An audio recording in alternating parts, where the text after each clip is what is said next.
Hello there, and welcome to the Sleepy Space Channel. Tonight, we examine one of the longest journeys the human imagination has ever attempted, a real crossing between the stars. We will travel first to the nearest star system, a little over 4 light-years away, and measure the size of the gap that separates it from the Sun. We will look at the ship such a voyage would require, a small, sealed world built to carry life across decades. We will consider the human body itself and how it would endure the weightlessness, the radiation, and the long silence of deep space. And we will ask, calmly and honestly, whether any crew could truly survive the attempt. If you enjoy these gentle journeys, I invite you to like, subscribe, or share a thought below. It helps others find their way here, too. One sleepy soul at a time.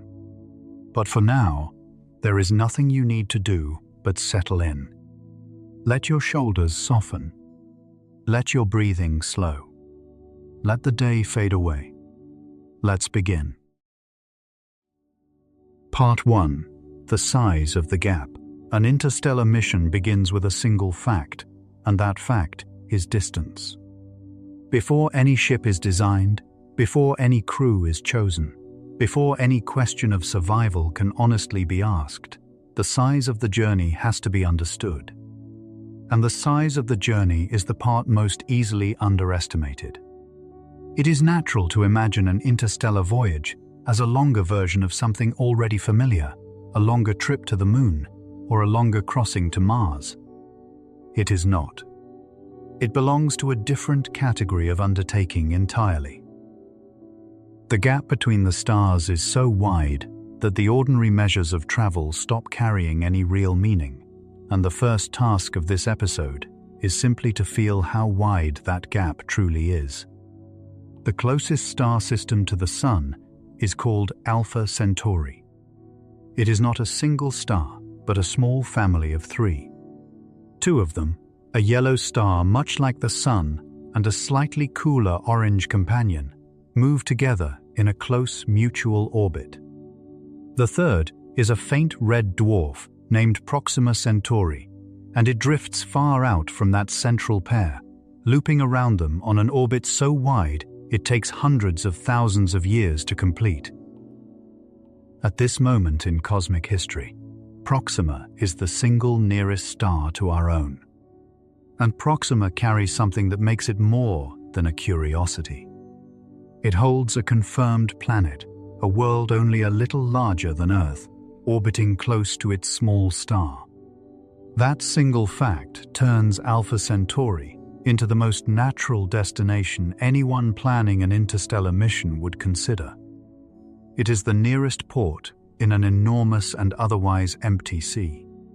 Proxima Centauri lies a little more than 4 light-years from the Sun. A light-year is the distance that light itself travels in a single year, and light is the fastest thing the universe permits.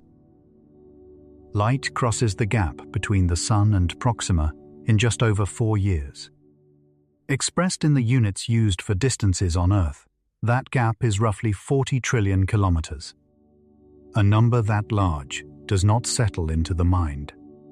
It is too big to picture, and so it tends to slide past as simply a word for very far. To make it real, it helps to shrink the whole thing down to a size a person can hold. Imagine the Sun reduced to a single grain of sand. On that scale, the Earth would be an almost invisible speck, a tiny mote sitting only a few centimeters away. The entire region of the Sun's warmth, the orbits of all the planets, would gather within the span of a hand. And the nearest star, Proxima Centauri, would be another grain of sand, lying not a few centimeters away, but several kilometers distant. Between those 2 grains of sand, there would be nothing. Kilometer after kilometer of empty room, holding 2 tiny specks, and silence. There is another way to picture it. Imagine the whole of the solar system, all the way out to the orbit of Neptune, shrunk down to the size of a small coin resting in the palm. On that same scale, the nearest star would still lie the better part of a city block away.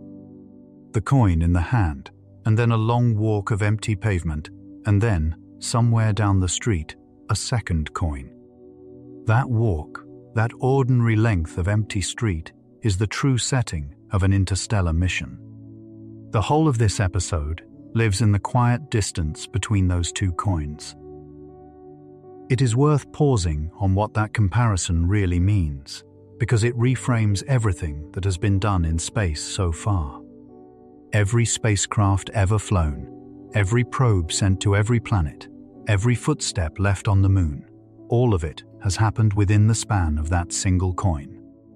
The most distant human-made objects, the probes that have traveled outward for decades, have only just begun to reach the coin's outer edge. Nothing built by human hands has yet stepped off the coin and onto the empty street beyond. The entire history of spaceflight, measured against the gap to the nearest star, has taken place inside a circle smaller than the palm that holds it. An interstellar mission is the first step off the coin. That is the scale of what is being asked. The numbers grow stranger when speed is added to them. The fastest spacecraft ever launched by human hands move at tens of kilometers every second. By the standards of anything on Earth, those speeds are astonishing. A craft moving that fast would cross the distance from one side of a country to the other in well under a minute. And yet, set against the gap to Proxima Centauri, even those speeds become almost still. A spacecraft traveling at the pace of today's fastest probes would need tens of thousands of years to reach the nearest star. It would need more time than has passed since the end of the last ice age. It would need more time than the whole of recorded human history, many times over. The fastest things humans have ever built are, on the interstellar scale, very nearly motionless. It is worth slowing down on the light year itself, because it is the unit this whole subject is built from, and it is easy to let it slide past as merely a large number. A light year is the distance light travels in one full year, moving without pause, day and night, at the fastest speed the universe permits. In a single second, light could circle the Earth several times over. In a year, that same relentless pace draws a line so long it reaches a quarter of the way to the nearest star. And the nearest star is 4 of those lines, laid end to end. 4 years of the fastest motion there is, just to reach the closest neighbour the sun has. Held that way, the light year stops being an abstraction. It becomes a measure of how patient the universe is, and of how patient anything crossing it would have to be. So the gap is large. But there is a second quality to the space between heel stars that matters just as much as its size, and that quality is its emptiness. The gap is not only wide, it is almost perfectly empty. Within the solar system, a traveler is never truly alone. There are planets to aim for and to swing past. There are moons and asteroids and comets. There is the steady light and warmth of the sun, close enough to power a spacecraft's panels. A journey inside the solar system is a journey between islands, and there is always another island within reach. The space between the stars is not like that. It is open ocean, with no islands at all. The interstellar medium, the thin material that fills the gap, holds on average only about 1 atom in every cubic centimeter. That is a vacuum far emptier than anything that can be created in the most advanced laboratory on Earth. For trillions of kilometers, in every direction, there is essentially nothing. This emptiness is, at first, the central difficulty of the whole endeavor. It means there is no stopping along the way, no harbor to shelter in, no station to resupply at, no possibility of rescue. A ship that sets out across that gap must carry everything it will ever need from the very first day. Whatever it forgets forever. Whatever it runs short of alone. The emptiness is the reason an interstellar mission must be, in a sense, a complete and self-sufficient world from the moment it departs. And yet the same emptiness is also, in a quieter way, a kind of gift. Because the gap holds almost nothing, there is almost nothing to strike. The path, once chosen, runs clear. A ship crossing the interstellar medium is not weaving through a crowded field of hazards. It is gliding through the cleanest, stillest, most undisturbed space that exists. The emptiness that offers no help also offers no obstruction. It is a long, open, silent road, and it has been waiting, exactly as it is now, for a very long time. The interstellar medium is not perfectly uniform, and that detail matters for a ship. In some regions, the thin gas gathers a little more densely. In others, it thins to almost nothing at all. The sun itself sits within a particular pocket of this material, a region known as the local interstellar cloud, and that pocket rests inside a larger and warmer bubble that ancient stellar explosions cleared long ago. A mission leaving the sun would pass first through the sun's own domain, then through this local cloud, and only then into the wider medium beyond. None of it is dense enough to feel like weather. But across trillions of kilometers, even a whisper-thin gas becomes something a ship must reckon with, and the slow passage through these regions is part of the texture of the crossing. That brings the question down to its honest core, which is speed. The distance is fixed. The emptiness is fixed. The only thing a mission can truly choose is how fast to cross. And because light covers the gap in 4 years, every possible interstellar journey can be sorted by how close it comes to the speed of light. Nothing that carries mass can ever reach light's own speed. That is one of the firmest rules the universe enforces. But a ship can approach it, and the closer it comes, the shorter the crossing becomes. The journey therefore divides into a few broad kinds, and the choice between them shapes everything else, including the most important question of all, which is, who could possibly survive it? At the low end are the speeds of today. A ship moving at tens of kilometers each second, the pace of the fastest probes ever flown, would take tens of thousands of years to reach Proxima. No human crew could live through such a voyage. No chain of human generations could reliably hold together across it. Only a fully automated craft, or the very distant descendants of those who launched it, could ever arrive. At this speed, the mission is not really a human journey at all. It is a message in a bottle, cast into a current that will not reach shore for longer than civilizations last. In the middle is a speed that begins to feel human again. If a ship could reach roughly a tenth of the speed of light, the crossing to the nearest star would take something like 40 to 50 years. That is long. It is most of a working lifetime. But it is a span a single person can live through. A crew that departed young could, in principle, arrive old. At a tenth of light speed, the interstellar mission stops being a multi-generational legend and becomes something a living human being could begin and also end. This speed is the quiet hinge of the whole subject, and the episode will return to it often. At the high end are speeds that strain the imagination. If a ship could reach a substantial fraction of light's own speed, half of it or more, the crossing would shrink toward a decade or even less. At such speeds, the journey becomes genuinely short, but the price rises just as steeply as the speed. Reaching a large fraction of light speed and then shedding all of that speed again at the far end demands quantities of energy that press hard against the limits of what is presently imaginable. The faster the dream, the heavier the cost. It is worth dwelling for a moment on light itself, because light is the natural measuring stick of this whole subject. Light is not merely fast. It is the fastest anything can be. It sets the upper edge of all motion, a limit the universe enforces without exception. And light, for all its speed, still needs 4 years and a little more to cross the gap to the nearest star. When the fastest thing that exists takes 4 years to make a journey, the journey is not a small one.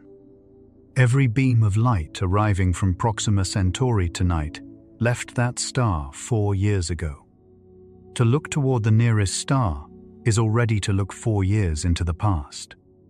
The distance is not only a distance in space, it is a distance in time, woven into the light itself. There is also something steadying in the realization that this gap is, by cosmic standards, the small one. Proxima Centauri is the closest star there is. The next stars beyond it lie further still, and the gaps multiply outward without end, star after star, until they gather into the slow wheel of the galaxy, and the galaxy itself becomes one bright island among countless others. The 4 light-years to Proxima are not the deep ocean. They are the narrow channel, the first short crossing, the easiest reach a species could ever attempt. And even that easiest reach, the very nearest step a civilization could take, is wide enough to swallow tens of thousands of years of travel at the speeds humans can presently command. That is not a discouraging thought. It is simply an honest measure of where any beginning would have to begin. The nearest crossing is the right place to start, precisely because it is the nearest. It is the shallow end of an ocean that has no far shore. And there is a long human history folded quietly into the word interstellar. For almost all of the time that people have looked up, the stars were understood as lights, fixed points on a turning sky, beautiful and entirely out of reach. Only relatively recently did it become clear that each of those lights is a sun, and that the dark between them is not a painted ceiling but real, traversable space, an actual distance that an actual object could, in principle, move across. The question of whether humans could survive an interstellar mission is therefore a very new question. It could not even be asked until the stars were understood to be places. They are places now. And once a thing is understood to be a place, the question of reaching it becomes, however distantly, a real one. There is one more way to take the measure of the gap, and it is to set it beside the great journeys of the human past. People have always crossed distances that, at the time, seemed impossibly large. There were the long ocean crossings made in small wooden vessels, with no certainty of land ahead, guided only by stars and patience. There were the slow migrations that carried families across whole continents, journeys that took not weeks but lifetimes, with children born along the way who would never see the starting place. Measured by the standards of the people who made them, those journeys were every bit as daunting as an interstellar crossing seems now. They were undertaken anyway, slowly, and they succeeded. The interstellar gap is, of course, far larger than any ocean and far longer than any migration. The comparison is not meant to make the gap small. It is meant only to place it in a familiar light. The pattern of a difficult crossing, a long preparation, a vessel that is also a home, a journey measured against human lifetimes, a destination known only by report until the moment of arrival, is not a new pattern, is less than #0. 5# is greater than. It is one of the oldest patterns there is. An interstellar mission would be the largest and slowest version of something humans have done, in smaller forms, for as long as there have been humans. The gap between the stars is wider than any gap ever crossed before. but the shape of the crossing would be old and familiar, and there is a quiet reassurance in that. And so the size of the gap resolves into a single calm conclusion, one worth carrying through the rest of this episode. The journey between the stars is not impossible, because the destination cannot be reached. The destination is there. The nearest star is fixed in the sky, 4 light-years away, with a world in orbit around it. The journey is difficult because patience itself becomes the hardest part of the engineering. The distance does not need to be conquered in the way a mountain is climbed. It needs, instead, to be outlasted. It needs a ship and a crew and a plan that can endure. The gap between the stars is wide, and it is empty, and it is silent. It is in no hurry at all. The whole of what follows is the story of what it would take to cross it anyway. Part 2. The vessel that would have to cross it. If the gap is the problem, then the ship is the first attempt at an answer. And the ship that an interstellar mission would require is unlike any craft ever built or ever seriously planned. It is not a vehicle in the ordinary sense. It is closer to a small, sealed world, a single object that must hold air, water, warmth, light, food, and human life across a span of time longer than most nations have existed. To understand whether humans could survive an interstellar mission, the ship has to be understood first, because the ship is the only thing standing between a crew and the empty silence of the gap. The first task of any interstellar vessel is to gather speed, and acceleration is where the largest share of the difficulty gathers. The rockets that lift payloads off the Earth today run on chemical fuel. They are powerful enough to fight free of the planet's gravity, but their power is brief and shallow.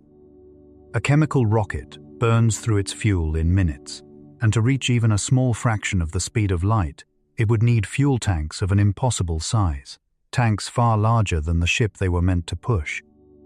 Chemical propulsion lifts things into space. It cannot carry them between the stars. Something far more capable is required, and several more capable approaches have been studied with real seriousness. The first of these is fusion. A fusion-powered ship would carry, in effect, its own miniature stars. Fusion is the process that powers the sun itself, the joining of light atomic nuclei to release energy, and it packs an enormous amount of that energy into a very small amount of fuel. That density is exactly what an interstellar ship needs, because every kilogram it carries is a kilogram it must also accelerate. A fusion engine could, in principle, burn steadily for years, pushing the ship gradually toward a useful fraction of light speed. The difficulty is not in the idea, but in the control. Sustaining a fusion reaction, holding it stable, and channeling its released energy into thrust rather than letting it consume the engine is a problem that has not yet been solved even on the ground. But fusion remains one of the most promising paths for a crewed vessel, because nothing else combines so much energy with so little weight. A second approach is older and starker.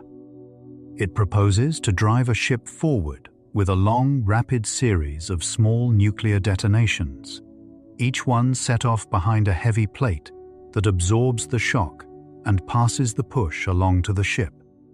The concept is crude. It has the character of a controlled explosion repeated thousands of times.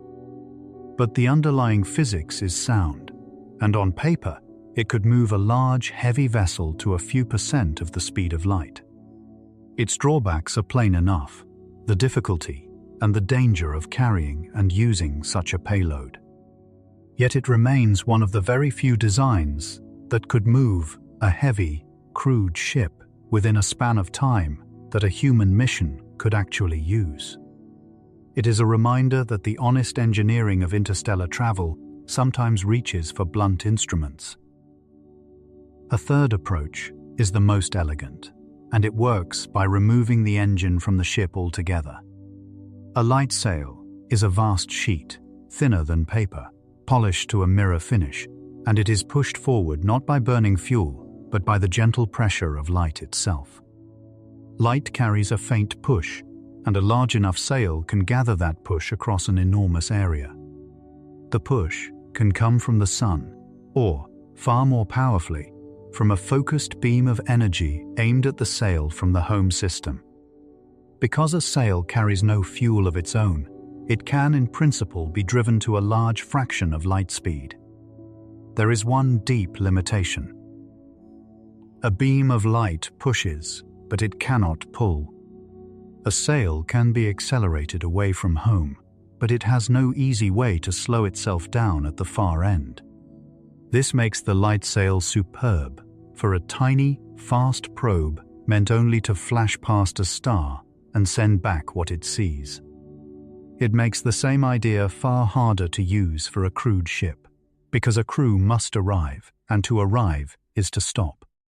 At the farthest edge of what physics permits sits antimatter. Antimatter is the mirror of ordinary matter, and when the two meet, they do not merely react. They convert. Their entire mass turns directly into energy, with nothing left over. This is the most concentrated release of energy that nature allows, and an antimatter-driven ship could, in theory, reach very high speeds while carrying only a small amount of fuel. The obstacle is not in the physics, which is well understood, but in the practicalities, which are severe. Antimatter does not exist in usable amounts anywhere nearby. It must be manufactured, atom by atom, at staggering cost, and then stored without ever once touching the ordinary matter of its container, because any contact destroys both. Antimatter propulsion is best held in the mind as a distant possibility, a thing the universe permits but does not make easy. Acceleration, though, is only half of the journey, and the half that is most often forgotten is the slowing down. A probe that means only to fly past a star can ignore the problem entirely. It can race through the destination system in a few short hours, gathering what it can, and continue on into the dark forever. But a crew that intends to arrive cannot do this. A crew must shed every bit of the speed it spent decades building up. And shedding that speed can cost just as much energy as gaining it did. This is one of the quiet, underappreciated truths of interstellar travel. The brake is as expensive as the engine. Several ideas have been offered for how a crewed ship might slow itself. The simplest is to turn the engine around and burn it again, a second-long deceleration phase that mirrors the first. But this means carrying twice as much fuel from the very start, and the fuel for the second burn must itself be accelerated along the whole way, which makes the ship heavier still. A more graceful idea is the magnetic sail, a vast magnetic field unfurled around the ship that drags against the thin interstellar gas and against the wind of charged particles streaming from the destination star. A magnetic sail uses the emptiness itself as a brake, letting the gentle resistance of the medium do the slowing. A third idea imagines a beam of energy fired from the destination to push back against the arriving ship, though this would require that something useful had already been built and waiting at a star no human had yet visited. Each of these has promise.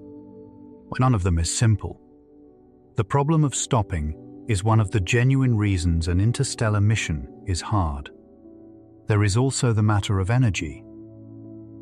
A ship between the stars travels far from any sun, and so it cannot rely, as a craft near the Earth can, on panels spread to catch the light. The interstellar gap is dark. A vessel crossing it must carry its own source of power, generating warmth and light and electricity for every system aboard, year after year, from within itself. The same engine that drives the ship, or a separate reactor built alongside it, would have to supply that steady current of energy across the whole crossing. Power, on an interstellar ship, is not something drawn from the environment. It is something the ship must make, continuously, from the fuel it brought with it. Beyond the question of moving, there is the question of living, and here the ship becomes something stranger than a spacecraft. It must be a closed world. Everything a crew needs in order to stay alive, the air in their lungs, the water they drink, the food they eat, the warmth around them, the light they see by, must either be carried in full from the start or regenerated endlessly on board. There is no resupply. A closed life support system must take the air the crew breathes out and make it breathable again. It must take every drop of used water and purify it for use once more. It must grow food in enclosed gardens, gardens that turn waste and light back into nourishment in a cycle that never stops. Such a system has to run, without serious failure, for far longer than any machine humans have ever built has run. The closing of that loop, the making of a small, perfect, self-renewing world, is one of the deepest challenges of the entire mission. The difficulty of that closed loop is easy to underestimate. On Earth, the cycles that keep the air breathable and the water clean are run by an entire living planet, an ocean and an atmosphere, and a vast web of plants and soil, all of it working together on a scale so large that no single failure can break it.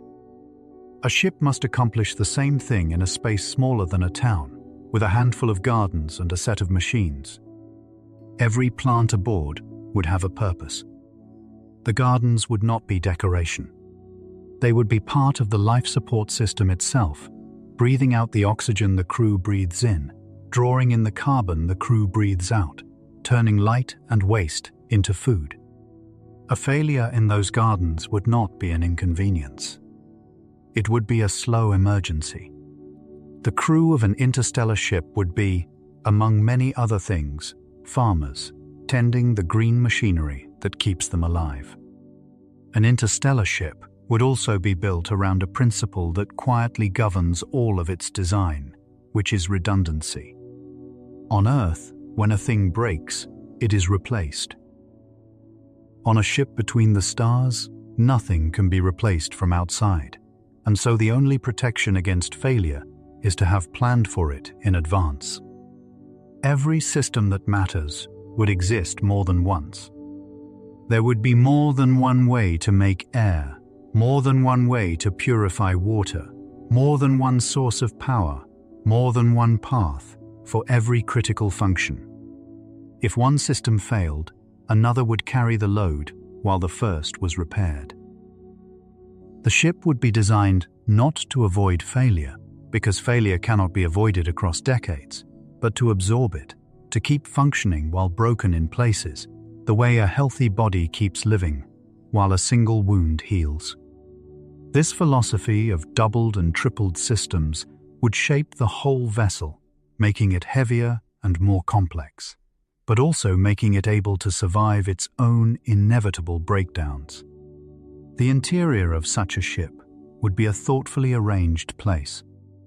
The most heavily shielded regions, deep within the ship and surrounded by mass, would hold the spaces where the crew spent the most time, the sleeping quarters and the storm shelter.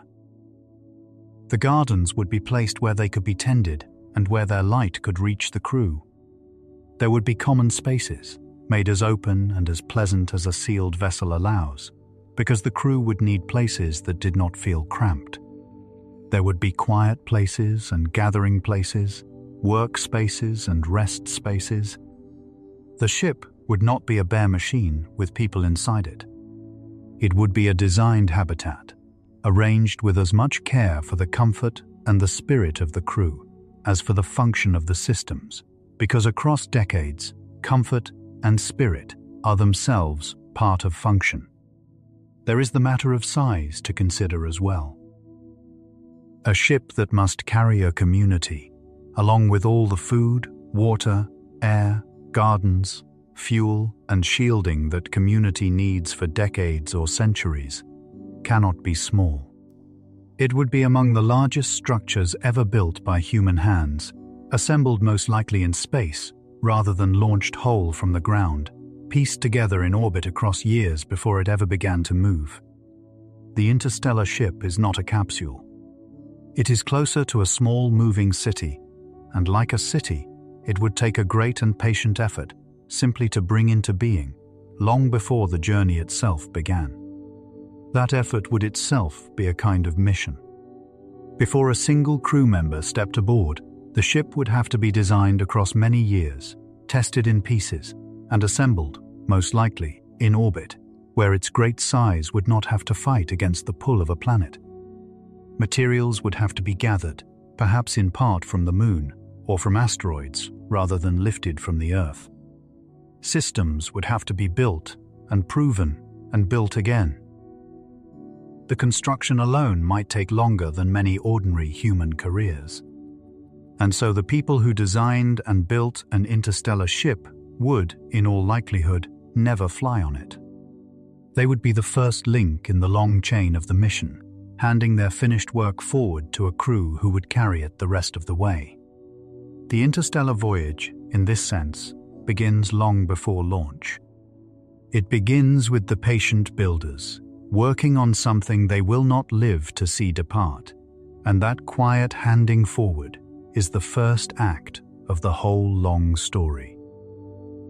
The ship must also be tough in a way that ordinary spacecraft are not, because it will be traveling fast through a medium that, while nearly empty, is not perfectly empty. Across decades, it will meet interstellar dust, and now and then, a larger grain. At the speeds an interstellar ship travels, even a particle no larger than a grain of sand carries the energy of a small explosion. A ship cannot dodge what it cannot see in time, so it must instead endure. The vessel needs a shield at its leading edge, a sacrificial layer placed out in front, designed to take these impacts and to be slowly worn away so that the ship behind it stays whole. It needs structure that can keep working even as small damage accumulates, year by year, across the length of the crossing. The ship is not only a habitat. It is also armor, patiently absorbing the slow erosion of the journey. It is worth noting that the first interstellar missions would almost certainly not carry people at all. Long before any crewed ship was attempted, small robotic scouts would likely go first. A tiny probe, perhaps no larger than a hand, driven by a light sail and a beam from home, could be accelerated to a great fraction of light speed and sent flashing toward the nearest star, arriving in only a few decades. It could not stop, and it could not carry a crew, but it could gather a few precious minutes of close observation and send that home across the gap. Such scouts would be the true beginning of interstellar travel, the first objects from Earth to reach another star, mapping the way for anything heavier and slower that might one day follow. A crewed mission would not be a first step. It would be a later step, taken only after the path had been studied by machines that went ahead. This matters for the question of survival, because it means a crewed ship would not set out blind. By the time people were sent, the destination would have been examined up close, its planets surveyed, its hazards charted. The crew would travel toward a place that was, at least, no longer entirely unknown. The robotic scouts are not a separate story from the crewed mission. They are its first chapter, the patient reconnaissance that would make the human crossing thinkable at all. And finally, the ship will very likely turn. A long-duration crewed vessel is expected to rotate, slowly and steadily, around its own axis. The reason is the human body. When a habitat spins, everything inside it is pushed gently outward, and to the people standing within, that outward push feels almost exactly like the pull of gravity. A rotating ring, or a long rotating cylinder, gives the crew a floor beneath their feet and a clear sense of which way is down. Without it, the crew would spend decades weightless, and as the next part of this episode will describe, decades of weightlessness is one of the most serious threats a long voyage holds. So the shape of an interstellar ship is not decided by the engine alone. It is decided just as much by the quiet needs of the bodies it carries. The vessel is engineered, in the end, around the fragile and particular thing it exists to protect. That fragile thing is the human being, and it is the human being that the next part of this story turns to. Part 3. The human body in deep space. The ship can be engineered. Its problems are difficult, but they are problems of metal and energy and design, and such problems, given enough time, tend to yield. The harder question is not the ship. It is the passenger. The human body did not evolve for space. It was shaped, across millions of years, by one specific and unchanging set of conditions. It expects a steady pull of gravity beneath it. It expects a thick atmosphere overhead and a planet-wide magnetic field beyond that. It expects a sky that brightens and darkens in a reliable cycle once every day. An interstellar mission takes every one of those conditions away at the same time and keeps them away for decades. This part of the story is about what the body does when its world is removed. The first condition to consider is weight.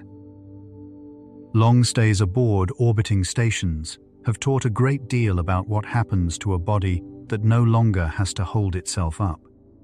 In the absence of gravity, the body begins, quietly and sensibly, to economize. It notices that the bones are no longer bearing any load, and so it stops maintaining them at full strength. Bone density falls, month after month, the skeleton shedding mineral it has decided it no longer needs. The muscles do the same. With nothing to lift and nothing to push against, they weaken, and this includes the most important muscle of all, the heart, which no longer has to pump blood upward against the body's full weight, and so grows gradually less practiced at the effort. There is more. On Earth, gravity is always pulling the body's fluids gently downward, pooling them in the legs. Remove that pull, and the fluids drift upward instead, gathering in the chest and the head. The face puffs and rounds. Pressure builds behind the eyes, and that pressure can, over long periods, subtly reshape the eye itself, changing a crew member's vision in ways that may not fully reverse. None of this is sudden. None of it is dramatic. It is the slow, reasonable response of a body to a world that has quietly changed its rules. On a mission lasting only months, these changes can be managed. Crews on orbiting stations spend hours every day exercising, deliberately loading their bones and muscles to remind the body that it still needs them. They follow careful routines designed to slow the decline. But a mission lasting decades is a different matter. Across 40 or 50 years, holding the body to its planetary baseline through exercise alone becomes far harder, perhaps impossible. And this is the strongest single reason an interstellar ship is expected to spin. Artificial gravity, created by the steady rotation of the habitat, would give the body the load it expects. Even a partial pull, gentler than Earth's but constant, sustained through every day of the voyage, may be enough to keep bone and muscle and heart close to the condition they would hold on the ground. The spinning ship is not a luxury. It is medicine, built into the architecture. The second great hazard of deep space is radiation, and of all the dangers a crew would face, radiation is the most persistent and the hardest to wave away. On Earth, life is shielded twice over. The planet's magnetic field reaches far out into space and turns aside the charged particles that stream toward it. And beneath that, the thick blanket of the atmosphere absorbs much of what the magnetic field does not. Every life that has ever existed has lived its entire span behind that double shield without ever knowing it was there. A ship between the stars has neither layer.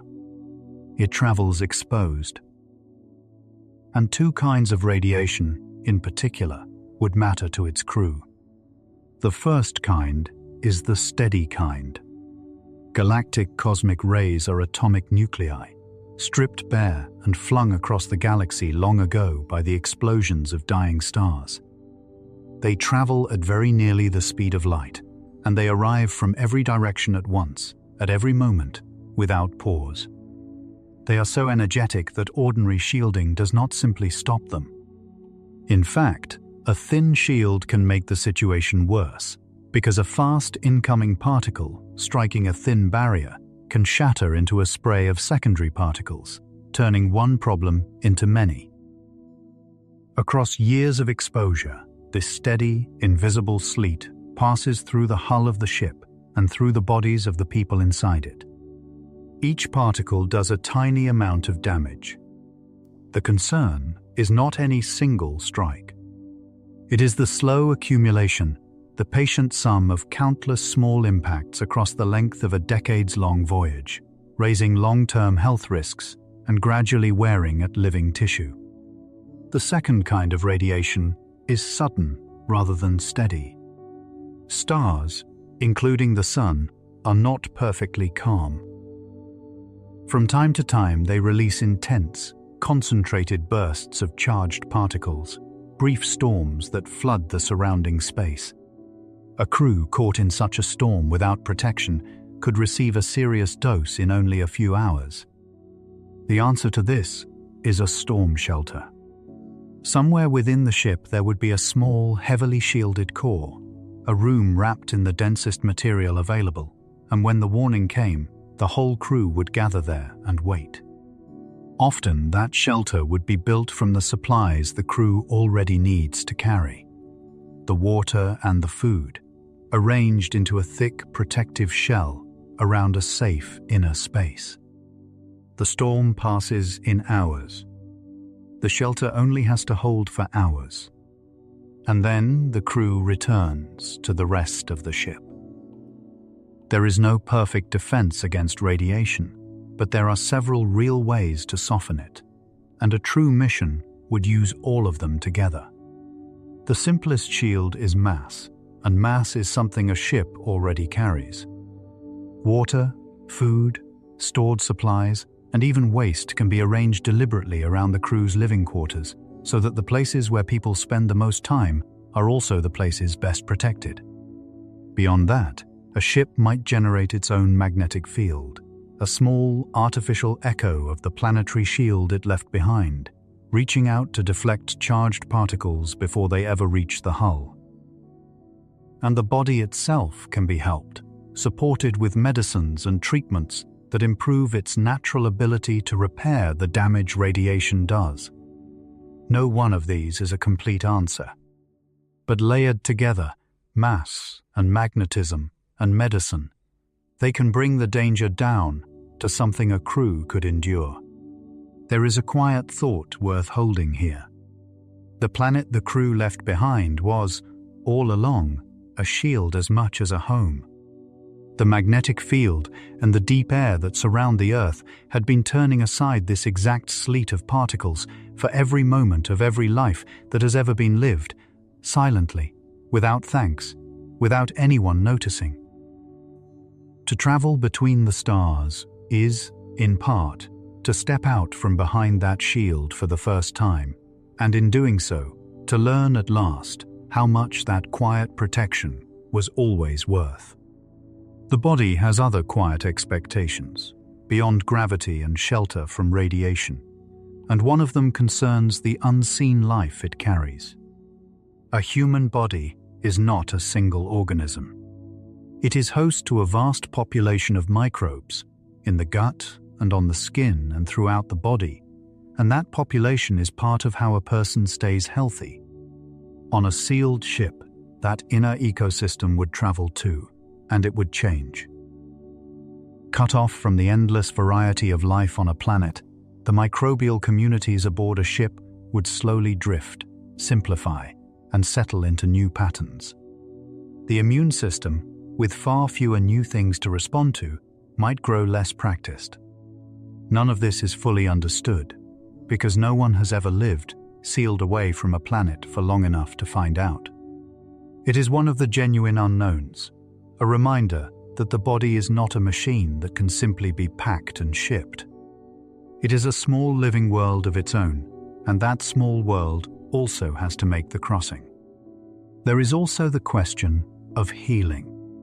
On Earth, a serious injury or illness sends a person to a hospital, to specialists, to equipment and medicines, kept in deep supply. On an interstellar ship, there is no hospital to reach.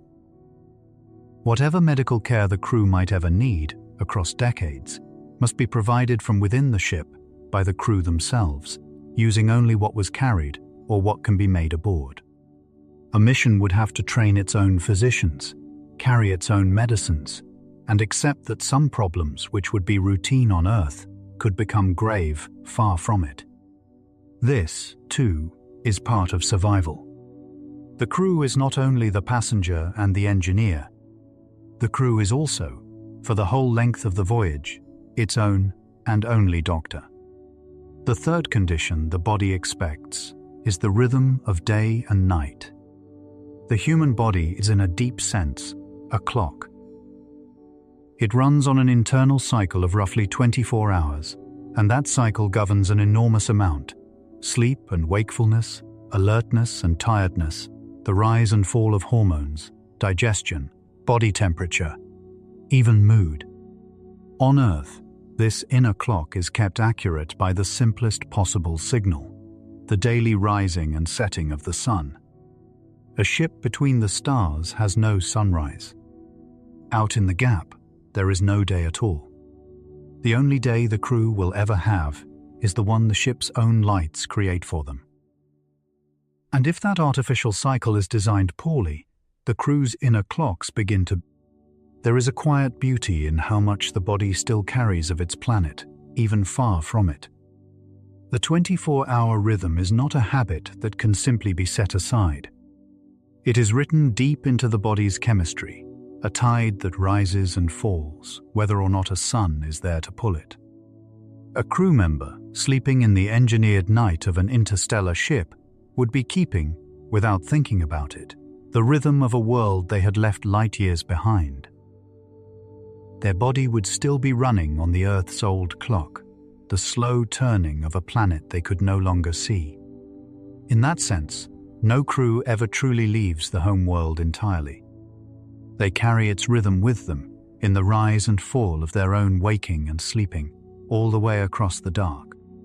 For this reason, a well-designed interstellar habitat would treat light itself as a medical system, as carefully tuned as the air or the water. Its lamps would brighten slowly and warm in color through a planned morning, hold bright and steady through a working day, and then dim and cool toward a deliberate, gentle evening. The ship would recreate, from nothing, the rhythm of a planet its crew can no longer see. The night a crew member lies down to sleep in would be an engineered night, built on purpose, lamp by lamp. And keeping that rhythm intact, unbroken, across decades, is as genuine a part of survival as any shield or any store of food.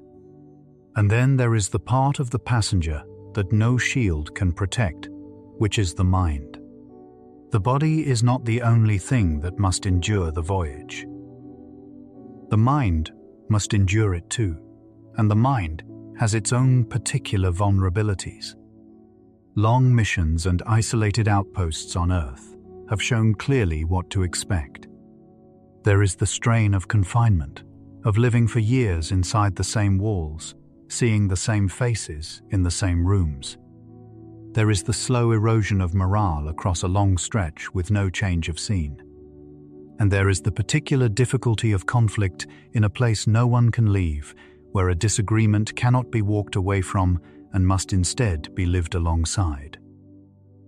It is worth picturing what daily life inside such a ship might actually feel like, because the answer is gentler than the list of hazards might suggest. The hazards are real, but they are managed in the background, by systems and by routine, much as the dangers of an ocean, are managed in the background of life aboard a ship at sea. The day itself for a crew member would have a shape. There would be a morning, defined by the slow warming of the lights. There would be work, the steady tending of the ship and its gardens and its systems. There would be meals taken together, and rest, and the company of the same familiar people. There would be an evening, and an engineered night, and sleep. The extraordinary fact of crossing between the stars would, for the people doing it, settle into something close to ordinary life. That is not a failure of imagination. It is how humans endure long things. The mind cannot hold a sense of wonder or a sense of danger at full intensity for decades. It lets the remarkable become routine, and in that softening, that quiet acceptance of the ship as simply the place where life happens, lies a real part of the crew's survival. The spinning of the ship, too, would shape the texture of that life. A rotating habitat does not feel quite like a planet underfoot. The push it creates is gentlest near the axis of rotation and strongest at the outer rim, so the floor of the ship would be its outermost wall, and down would always point outward toward the stars the ship was moving through. Drop something, and it would fall not quite straight, curving very slightly as it went. Walk in one direction and feel a little heavier. Walk back and feel a little lighter. These are small things, and a crew would grow used to them within days, the way a sailor grows used to the motion of a deck. But they are reminders that the artificial day and the artificial gravity are exactly that, artificial, made on purpose, held in place by the steady turning of a machine. Every ordinary moment aboard the ship would rest on that quiet, continuous engineering. There is a great deal that can be done to support the mind across such a voyage, and a serious mission would treat that support as carefully as it treated air and water. The crew themselves would be chosen not only for their skills, but for their temperament, for the qualities that let a person live well, alongside the same few others for years: patience, steadiness, the ability to give space and to share it. They would be trained together, long before departure, until the crew was less a group of individuals than a single practiced community. The ship would be designed with the mind in mind, with windows where windows could be placed, with green and growing things, with spaces that varied so that the eye and the spirit had somewhere new to rest. There would be work that mattered, because meaningful work is one of the strongest supports a mind can have. And there would be the deliberate keeping of rhythm and ritual, the marking of days and seasons and milestones, the small ceremonies that give a long stretch of time its shape. None of this removes the difficulty. The mind would still feel the confinement, still feel the distance, still feel the long sameness of the voyage. But humans are more adaptable than they often give themselves credit for. People have wintered, in small groups, through long polar nights. People have lived for long stretches in isolated and difficult places and come through whole. The mind is not infinitely fragile. Given purpose, given company, given a rhythm to live by, and a reason to continue, it can endure a great deal. The psychological survival of an interstellar crew is not guaranteed. But neither is it hopeless. It is, like so much of this subject, a hard problem with real and partial answers, to be worked at with care. An interstellar crew would carry all of that, and one weight more, a weight that is theirs alone. As the ship moves outward from the sun, the time it takes for a message to travel home grows steadily longer. At first it is minutes. Then it is hours. Then it is years. And at some point along the crossing, real conversation with home becomes impossible, because a question sent toward Earth would be answered only after the asker had waited years for the reply to make its way back. The crew becomes in the most literal sense the universe allows, the most isolated human beings who have ever lived.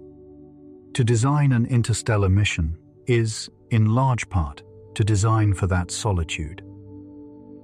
It is to plan for it through the company of the crew themselves, through work that carries real meaning, through routines tended as carefully as a garden, and through the slow, quiet psychological shift by which the ship stops being a vehicle the crew is riding in and simply becomes, instead, their home. Part 4. The long span of time. Distance is one obstacle, and the earlier parts of this story have given it its due. But there is a second obstacle, and in many ways it runs deeper than distance. That obstacle is time. An interstellar crossing is not measured in days, or in months, or even in years. It is measured in decades. And decades change everything they touch. They change the crew. They change the ship. And, in a way that is among the strangest and most beautiful facts the universe holds, they change the very rate at which time itself appears to pass. Begin with the plainest version of the problem. Suppose a ship could reach 1/10 of the speed of light. That is an optimistic speed, far beyond anything achieved today, but it is not an unimaginable one. At 1/10 of light speed, the crossing to the nearest star would take something close to 40 to 50 years. That number deserves to be sat with, because it is not the length of a mission, as missions are usually understood. It is the length of a working life. A crew member who stepped aboard the ship in early adulthood would step off it at the destination in old age. They would not be visiting another star. They would be growing old on the way to one. This single fact reshapes the entire undertaking. It means an interstellar mission is not something a person does, the way a person climbs a mountain or crosses an ocean and then returns to tell of it. It is something a person becomes. The voyage is not an episode within a life. The voyage is the life. And once that is understood, a natural and difficult question rises on its own. What happens when the journey is longer than the lives of the people who set out on it? That question waits at the center of interstellar travel, and the later parts of this story will return to it. For now, it is enough to feel its weight. But before that weight settles too heavily, there is one genuine piece of relief hidden in the physics of the universe, and it is worth telling slowly, because it is one of the most remarkable things science has ever found to be true. Time does not pass at the same rate for everyone. This is not a manner of speaking. It is not a metaphor. It is a measured, confirmed property of reality. For a traveler moving very fast, time itself runs slightly slower than it does for those left behind. The faster the motion, the stronger the effect. A clock carried aboard a fast-moving ship genuinely ticks more slowly than an identical clock left at home. At 1/10 of the speed of light, this slowing is small. It would amount to only a matter of months saved across a crossing of several decades, a modest discount easy to overlook. But at much higher speeds, the effect grows from a curiosity into something profound. A crew traveling at most of the speed of light could experience a crossing that felt, to them, like only a few years, even as a far longer span of time passed back on Earth. From the traveler's own point of view, the distance to the stars would genuinely shrink. The gap that takes light 4 years to cross could be lived through by a fast enough crew in a fraction of that. This is not a theory waiting for proof. Is less than #0. 5# is greater than. It has been measured directly with precise clocks, and it holds exactly as expected. The slowing of time at high speed is real. The only difficulty, and it is a large one, is that reaching such speeds is itself the great unsolved problem of interstellar travel. The relief is genuine. It is simply locked behind the same door as everything else. It helps to picture it simply. Imagine two clocks, identical in every way, both started at the precise moment of departure. One clock travels with the ship. The other stays behind on Earth. For the whole length of the voyage, those two clocks slowly, quietly drift apart. The ship's clock falls a little behind. The crew, carried with it, age a little more slowly than the world they left. They do not feel this. To them, every second is an ordinary second. But when at last the journey ends, the two clocks no longer agree, and the crew has spent, in the truest sense the universe allows, slightly less time on the crossing than the people who waved them off. Time, it turns out, is not a fixed background that everything moves against. Time is something the journey itself can bend. There is a further consequence of the long span, one that has nothing to do with engineering and everything to do with what the crew leaves behind. A voyage of decades changes the home as much as it changes the traveler. The Earth the crew departs from will not be the Earth that exists when the ship arrives. Across 40 or 50 years, and far more for a generation ship, the world left behind would move on. The people the crew knew would grow old. The places they remembered would change. News from home, arriving ever more slowly, would describe a planet drifting steadily out of step with the one held in memory. The crew would carry, for the whole voyage, a picture of a home that no longer quite exists. This is part of the weight of the long span. To cross the gap in time is to arrive in a future, and to have left, irretrievably, a past. And yet there is a steadiness in that, too, if it is looked at gently. The crew would not be losing their home so much as becoming its furthest extension. Everything the mission carried, every skill, every story, every habit of thought, would be a piece of the home world, carried forward intact across the dark.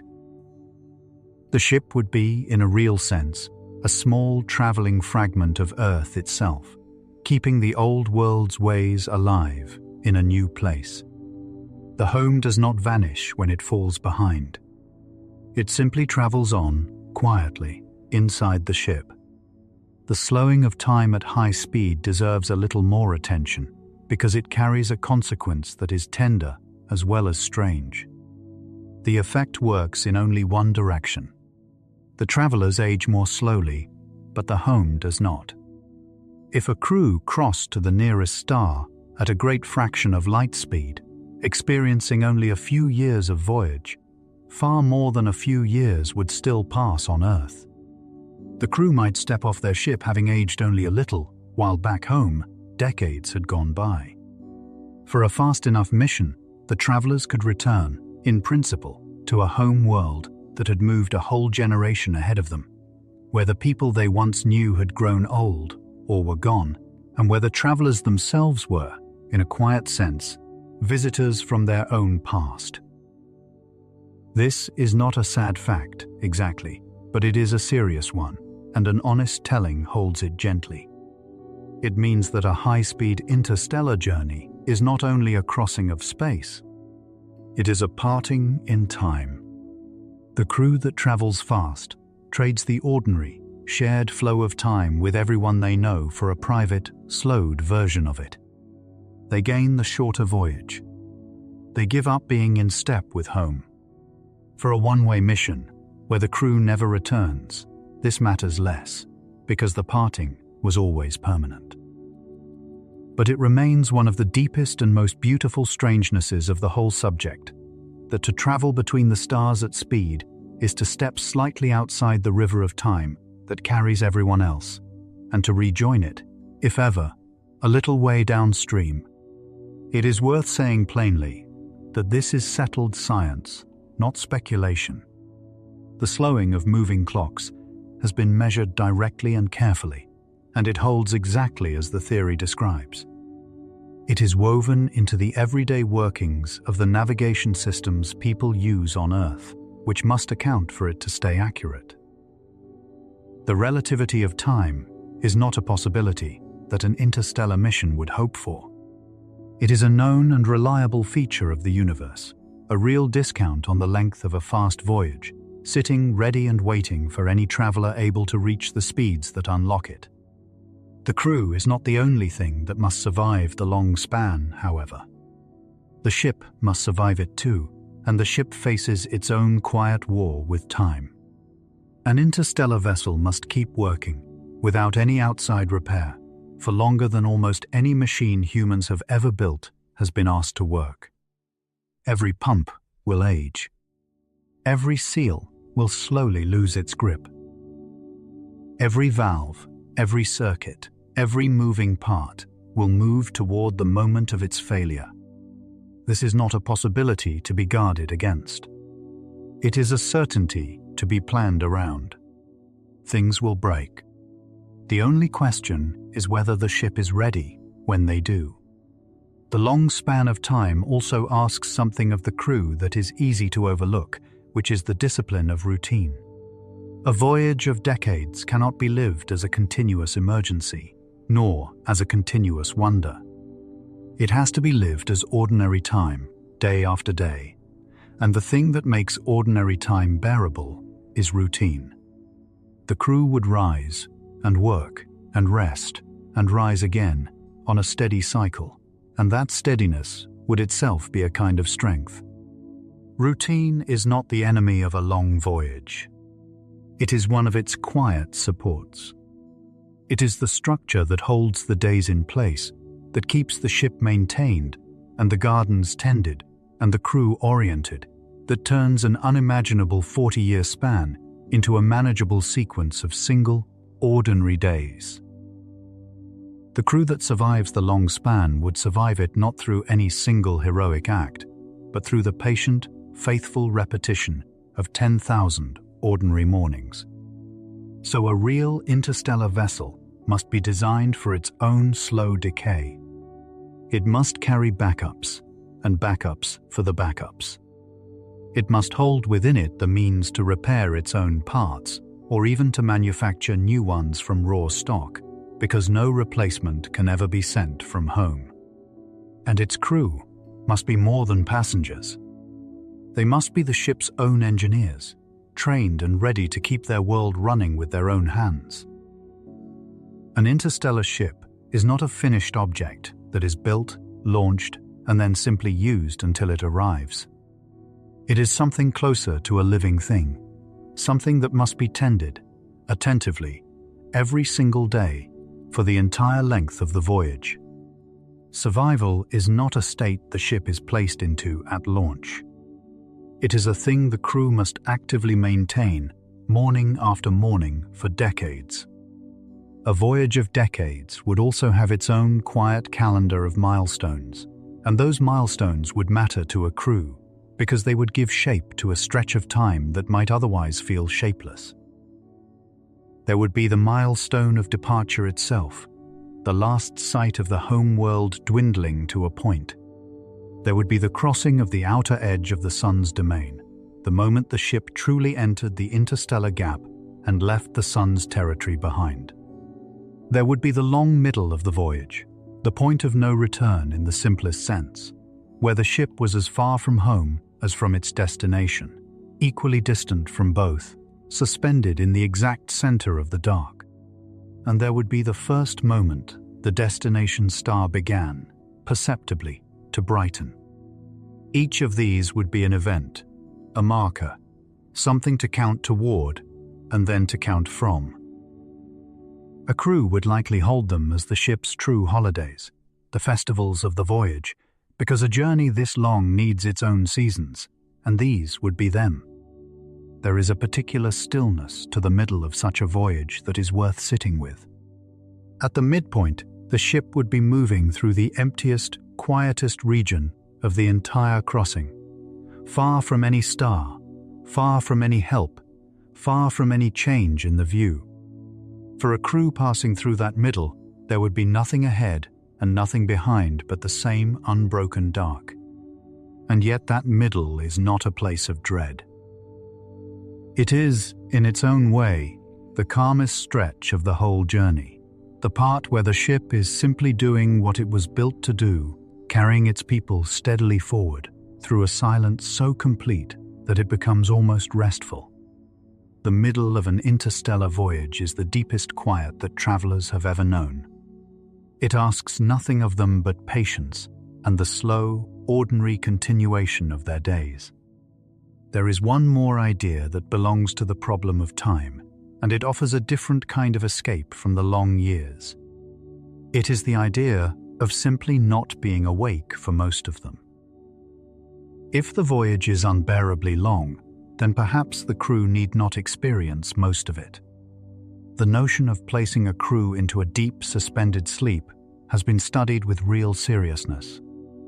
The aim would be to slow the body's processes far down, so that across the long crossing, a sleeping crew member would age very little and consume very few resources. A mild version of this already exists in medicine, where a body is deliberately cooled to slow its functions during certain delicate procedures. The principle is not fantasy. It is real, and it is used. But extending that principle into a true hibernation, one lasting not hours but years, remains unproven. The body resists being held in such a state for long stretches. Even in a deep sleep, muscles and bones would likely still weaken. And the fine details, how to slow a body safely across years, and then how to wake it again gently and completely, are not yet understood.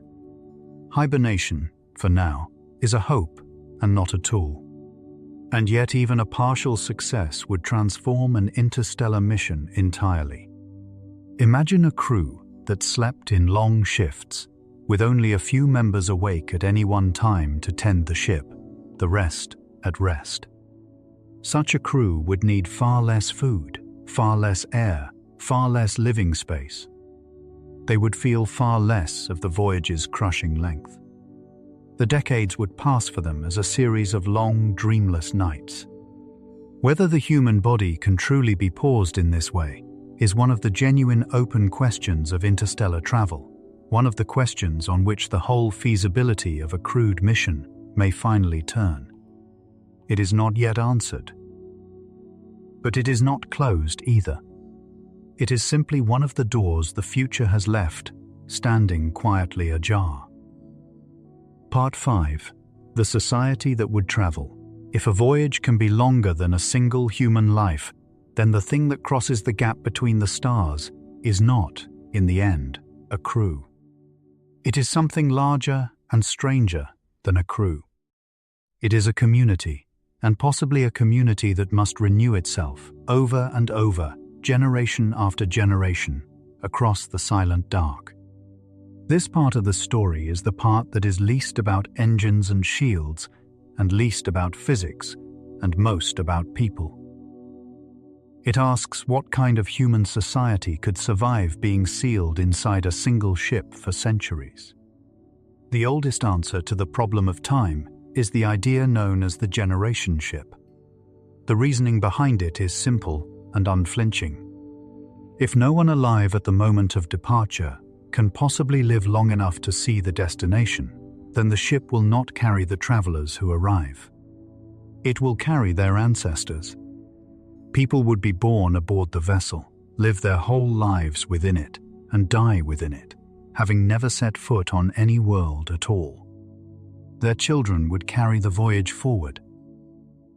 And perhaps it would be the great-grandchildren of the original crew, whose a variation further still, who would at last look out and see the destination star fill the sky.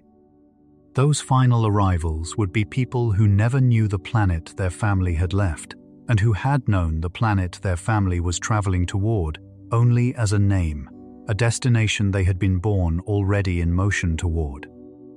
A generation ship, understood this way, is not really a spacecraft at all.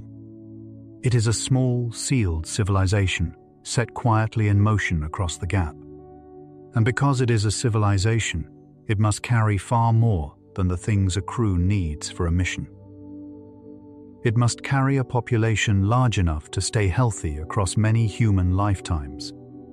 It must carry not only air and water and food, but also culture and knowledge, and a sense of shared purpose, everything that a society needs in order to remain whole and intact across centuries of isolation.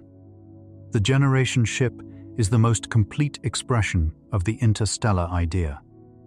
It is an entire human world made small enough to fly. There is, somewhere in the middle of such a voyage, a generation worth pausing on. Among all the people who would live and die aboard a generation ship, there would be one generation that is the first to have been born on the ship, and that will also be the last of its line to die on the ship before the others, a generation for whom the ship was never a journey at all. For them there was no departure to remember and no arrival to look forward to. There was only the ship, the whole of it, the entire world, beginning to end. They would spend their lives tending a mission that had begun before they were born and that would be completed only after they were gone. They would carry it forward faithfully across their own middle stretch of the dark, and they would do it without ever seeing either shore. There is something quiet and steady in that thought. It is not a tragedy. It is a kind of trust, passed hand to hand down the length of the centuries. There is a further thing worth considering about those born aboard a generation ship, which is what the universe itself would mean to them. A child born on the ship would grow up never having felt rain, never having seen a horizon, never having known a sky that was not a ceiling. To that child, the earth would be a story told by elders who had themselves only heard it from elders. The destination, too, would be a story, a promise about a place no living person had seen. The whole of the child's real, touchable world would be the ship, its corridors and gardens and familiar rooms. And that is not necessarily a loss. A child raised on the ship would simply have a different home than the children of Earth, and would likely love it with the same uncomplicated ease that any child loves the only world it has ever known. The ship would not feel like a vessel to them. It would feel like home, because it would be the only home there was. There is a gentle question that belongs to the generation ship, which is the question of consent across time. The first crew chooses to go. They weigh the voyage, understand its terms, and accept them. But the generations that follow are born into the mission without ever being asked. They inherit the corridors, the gardens, the destination, and the long voyage as the simple given facts of their existence. This is sometimes raised as a difficulty, and it is an honest one to raise. But it is worth noticing that it is not so different from the ordinary human condition. No one chooses the time, or the place, or the world they are born into. Every child inherits a situation it did not select, a country, a century, a set of circumstances, and goes on to make a life within it.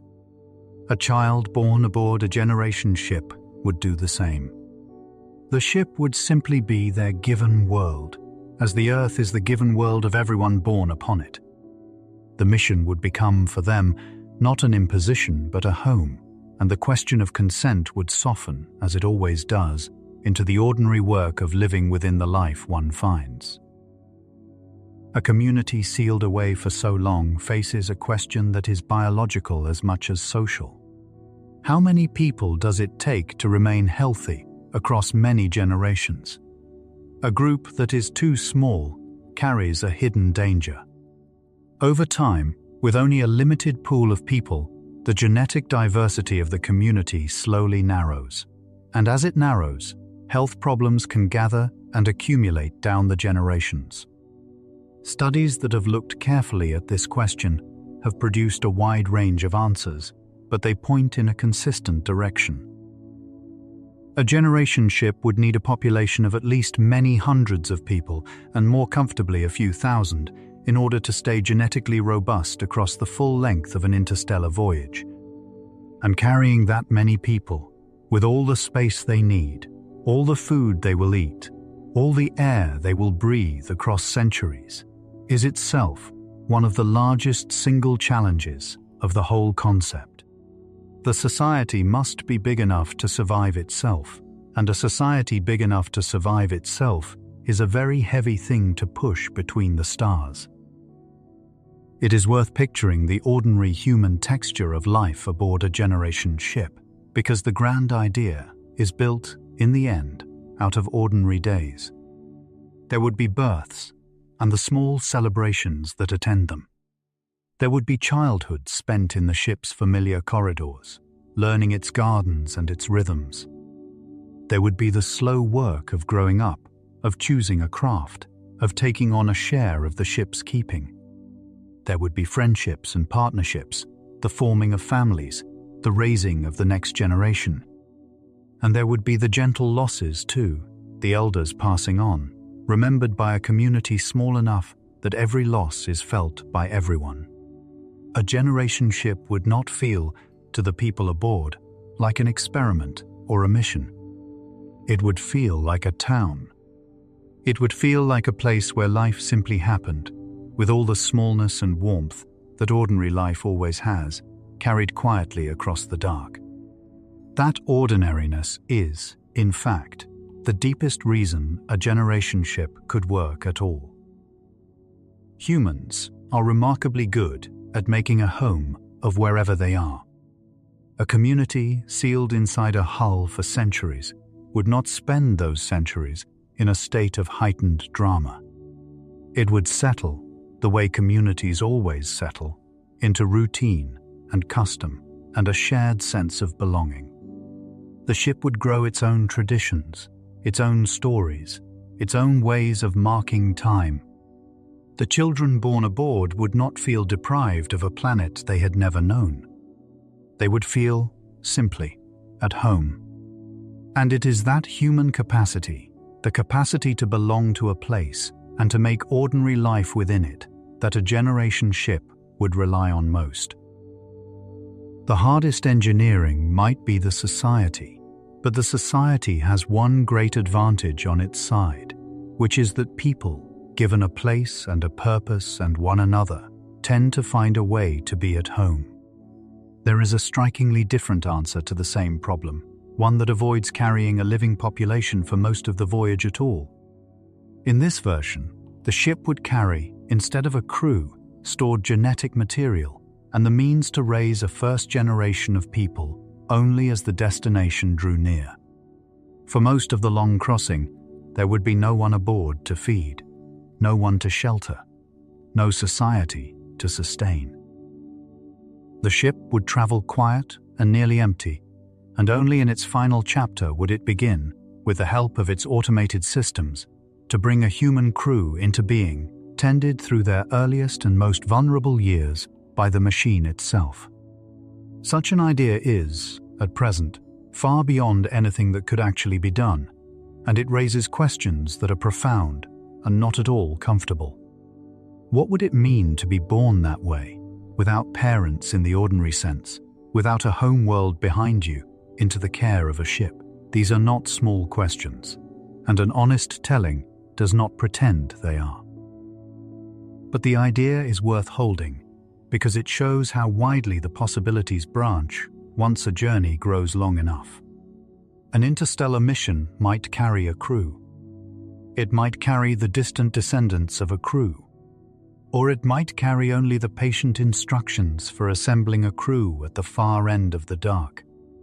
The gap can be crossed in more than one way, and not all of them look like a ship full of people. A generation ship would also need to be, in a small way, its own economy. Everything the community used would have to be made, maintained, repaired, and eventually remade from within the ship's own resources. There would be no importing anything, ever. This means a generation ship would have to carry not only its people, but the full set of skills a small civilization needs: the growing of food, the making and mending of tools, the care of the sick, the teaching of the young, the running and repair of every machine. And it would have to keep all of those skills staffed in every generation with enough trained people to cover every essential task. A community too specialized, or one that let a needed trade quietly die out, would be in danger. The generation ship would need to think carefully about work, about who does what, and about making sure that every craft the voyage depends on is always held by living, practiced hands. It is a whole economy, sealed in a hull, that must never run short of anyone it needs. There is also the question of purpose, and purpose is more fragile than it first appears. The first crew, the ones who chose to go, would carry the mission's purpose easily because it was their own choice and their own dream. But their children did not choose. Their grandchildren did not choose. Generations born into the middle of the voyage would inherit a mission they had no part in deciding, bound for a place they would never see, and they would have to find their own reasons to carry it forward faithfully. A wise mission would understand this from the start. It would not rely on the original purpose alone to last for centuries. It would build a culture aboard the ship that found meaning in the voyage itself, in the daily work of keeping the community whole, in the quiet pride of tending something larger than any single life. The purpose that survives the whole crossing would not be the same purpose that began it. It would be remade, gently, by each generation in turn, into something they could hold as their own. Whichever form the community takes, there is a final problem, and it may be the hardest of them all. A society that lives and dies aboard a single ship needs far more than the machinery of life support. It needs a way to make decisions together, and a way to settle the disagreements that any group of people will always have. It needs to raise its children and to educate them. It needs to pass its skills, intact, from those who hold them to those who will need them next. And it needs, somehow, to keep a shared sense of purpose alive across generations of people who never chose the mission for themselves and who will never live to see it end. Keeping knowledge alive across centuries is harder than it sounds. On Earth, skills are kept current because they are used every day by many people, and because there is always a vast surrounding civilization to relearn from if a thread is dropped. A generation ship has no such safety net. If, somewhere in the middle of the voyage, a particular skill stops being taught, perhaps because the people who held it died before passing it fully on, that skill could be lost, and there would be no way to recover it. The ship would carry libraries, of course, vast stores of recorded knowledge. But knowing a thing from a record is not the same as knowing how to do it with practiced hands, and some kinds of understanding live only in people. A generation ship would therefore have to be deliberate about memory in a way no society on Earth has ever needed to be.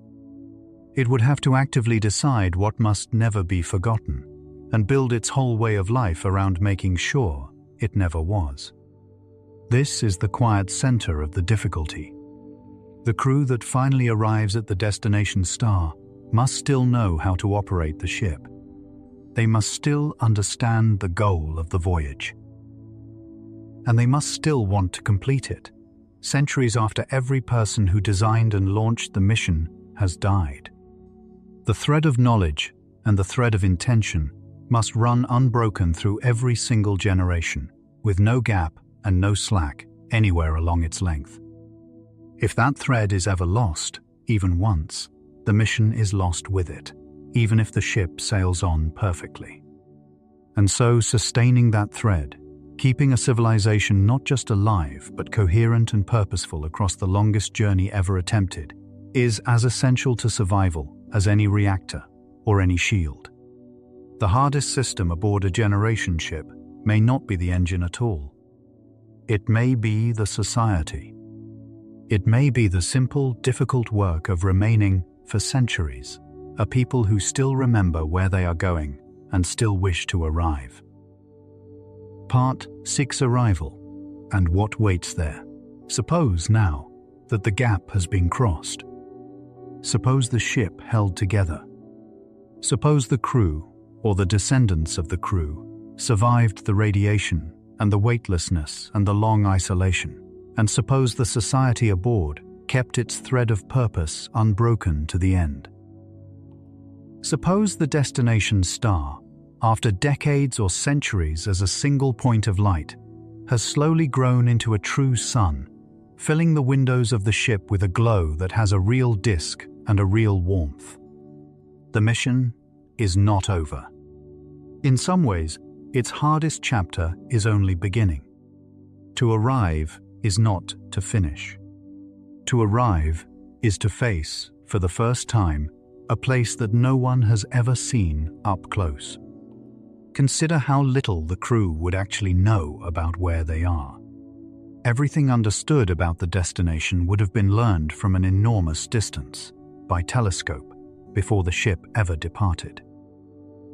And that knowledge would, by the time of arrival, be decades or even centuries out of date.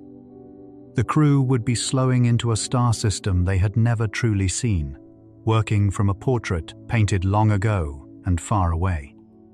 They would need to find a stable place to settle the ship.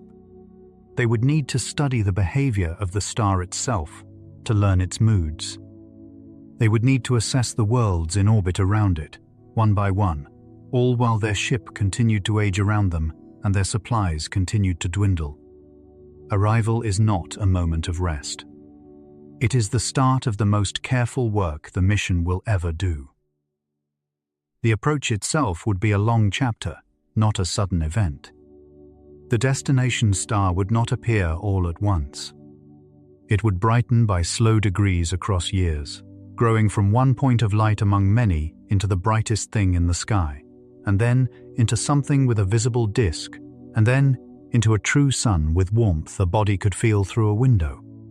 For a crew, that slow brightening would be the first new thing many of them had ever seen, after decades in which the view had barely changed at all. The arrival would begin long before the ship slowed, in the simple, gradual fact of a star becoming a sun. And there would be choices to make in those final years. A star system is not a single place, but many. There would be the star itself, and any planets, and moons around those planets, and belts of smaller bodies, and the choice of where to settle would shape everything that came after. The crew might aim for the most promising planet. They might instead choose to remain in their ship, in orbit, and to draw what they needed from the smaller, more accessible bodies of the system, the asteroids and the icy moons, easier to reach and to work than the surface of a world. The arrival is not one decision but a long series of them, made carefully, in a place the crew is still only beginning to understand. The planet, most likely to be waiting, offers a realistic picture of what arrival might mean. A world like the one confirmed to orbit Proxima Centauri is a little larger than Earth, and it circles close to its small, cool star, close enough to lie within the zone where liquid water could, in principle, exist on a surface. That is a hopeful detail. But the conditions there would be deeply unfamiliar, and an honest telling does not soften them. A planet orbiting that close to a small star very likely keeps one face turned permanently toward it, locked, so that one hemisphere lives in an endless day and the other in an endless night. Between those two extremes would lie a ring of perpetual twilight, a band circling the whole world where the star sits forever low on the horizon and conditions are at their gentlest. There is more that the crew could not be sure of until they arrived. The star itself, a red dwarf, is a restless kind of star, prone to sudden flares.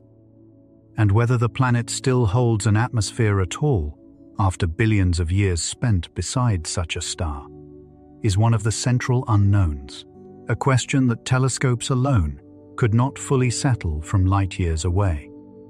The arriving crew might therefore find a world that is genuinely welcoming.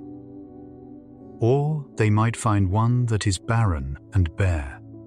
Or, most likely of all, they would find a world that is simply strange, neither a paradise nor a wasteland, but a place unlike anything in human experience, requiring them to live not openly on its surface but within sealed habitats, much as they had lived for the whole voyage aboard the ship. This is the honest expectation, and it is worth stating plainly, because the imagination tends to reach for something kinder. The honest expectation is not a second Earth, hanging ready in the dark, waiting only for someone to come and inhabit it. The honest expectation is a genuinely alien place. It is a world to be approached slowly, studied with patience, and treated with great care. The reward of the voyage is not a familiar home found at the end of a long road. The reward is a new and unfamiliar world, and the long, careful work of learning how to live beside it. The work of settling, once a place was chosen, would itself stretch across many years. The crew would not step out onto a new world and simply begin. They would build slowly, the way the first habitats are always built, sealed and small and careful, drawing on the skills they had spent the whole voyage keeping alive. They would test the soil, if there was soil. They would learn the weather, if there was weather. They would discover, by patient trial, what could be grown, what could be made from local material, what the new place could offer, and what it could not. In a sense, the settling would be a continuation of the voyage. The crew had already spent decades living inside a sealed, self-sufficient world, tending its gardens and mending its machines. To build a habitat on a new world is to do that same work again, on solid ground. The skills of the crossing would become the skills of the founding. It is also true that the first generation to arrive might never see the mission fully succeed. Establishing a lasting human presence around another star is not the work of a single landing. It is the work of generations more, the slow growth of a settlement into something stable and self-renewing. The people who arrive would lay the first foundations, and their children and grandchildren would build on them. In this way, the generation ship's pattern does not end at arrival. It simply continues, on the ground, in a new place, the same long, patient handing forward of an unfinished task. The arrival is not the end of the story. It is the moment the story changes from a journey into a beginning. There is also the matter of patience at the destination, which would be as necessary as patience during the crossing. A crew arriving at a new star system would be tempted, after so long a voyage, to act quickly, to settle, to begin. But haste at the end of an interstellar journey could undo everything the journey had achieved. The wise course would be slow study first. The crew would spend years simply observing, learning the star's rhythms, mapping its planets and moons, testing the local conditions from the safety of the ship before committing to any place. They would treat the new system the way a careful traveler treats unfamiliar ground, with respect, with attention, and with the understanding that a mistake made in a place this far from help could not be easily mended. The arrival would reward the same quality that the crossing had demanded, which is patience. The mission would be, from its first day to its last, a long lesson in not hurrying. And the destination might hold surprises that no telescope could have foreseen. A star system observed from light years away is known only in its broadest strokes. Up close, there would be detail, the precise number and nature of its worlds, the structure of its belts of smaller bodies, the behavior of its star across the years. Some of those details might be welcoming, an unexpected resource, a more hospitable world than the surveys had promised. Some might be difficult, a hazard not visible from afar. The crew would have to be ready for both, ready to adapt their plans to a place that was only fully revealing itself now that they had arrived. The destination would not be a fixed and known quantity. It would be a real place, with all the unpredictability that real places have, and meeting it well would be the final test of the mission. There is one more truth about arrival, and it shapes the meaning of the entire mission. For any interstellar voyage that could realistically be attempted, the crossing is one way. The fuel required, the time required, the human lifespans consumed, all of it means that a crew, having arrived, does not turn around and go back. There is no return journey waiting. The people who complete the voyage, or who are born near its end, make their new home in the destination system. They stay. That is not a failure of the mission. It is the mission. The true purpose of an interstellar voyage was never exploration in the sense of going out and coming home again with stories. Its purpose is something larger and quieter than that. Its purpose is to establish a human presence around another star. It is to take the species which has lived its entire existence beside one single sun and to give it a second place to stand. It is to set down a new route, somewhere new, in the long dark. There is something worth picturing in the sky the arriving crew would find. Most of the night sky, seen from a world of the nearest star, would be familiar. The great patterns of distant stars are so far away that moving 4 light years to one side barely shifts them. The same broad band of the Milky Way would arch overhead, recognizable, the same faint glow the home world had always known. Only the nearest stars would have quietly rearranged themselves, shifted into slightly new positions by the change of vantage point. And among them, somewhere in that new arrangement, would be one ordinary point of light that was the sun, the home star, no longer a sun at all from this distance, but simply another star in someone else's sky. The crew would be able to look up, find that point, and know that everything their species had ever been, until this voyage, had happened there, around that single, unremarkable spark. It is one of the gentlest and most moving sights an interstellar mission could offer, the home star seen at last as a star. And the crew would have gained something that no telescope could ever have given them, which is presence. For all of history, other stars had been known only as distant lights, studied across light years, understood at a remove. The arriving crew would be the first humans to simply be at another star, to live within its light, to feel its warmth, to watch its worlds turn from close by rather than from afar. Whatever else the mission achieved or failed to achieve, it would have closed that ancient distance. It would have turned one of the sky's far lights into a place where people stood. That, in itself, is a kind of success that does not depend on finding a paradise. It depends only on arriving. And so the final image of arrival is a gentle one. It is a new sun, smaller and redder than the sun the voyage began under, sitting low and steady over an unfamiliar horizon, never rising and never setting, simply holding its place in a strange sky. And it is people, looking out at that light through the window of a habitat, people for whom this quiet red star and this still horizon are not a destination reached at the end of a journey, but something simpler and deeper than that. For them, this is the first sky that has ever truly been their own. Part 7. So, could we survive it? The question this episode set out to consider deserves, in the end, an honest answer. Could humans survive a real interstellar mission? Everything the earlier parts have laid out, the gap and its emptiness, the ship and its engines, the body and its hazards, the long span of time, the society that would have to travel, the strange world that would wait at the end, all of it gathers here, into a single conclusion. And the conclusion is not a simple yes, and it is not a simple no.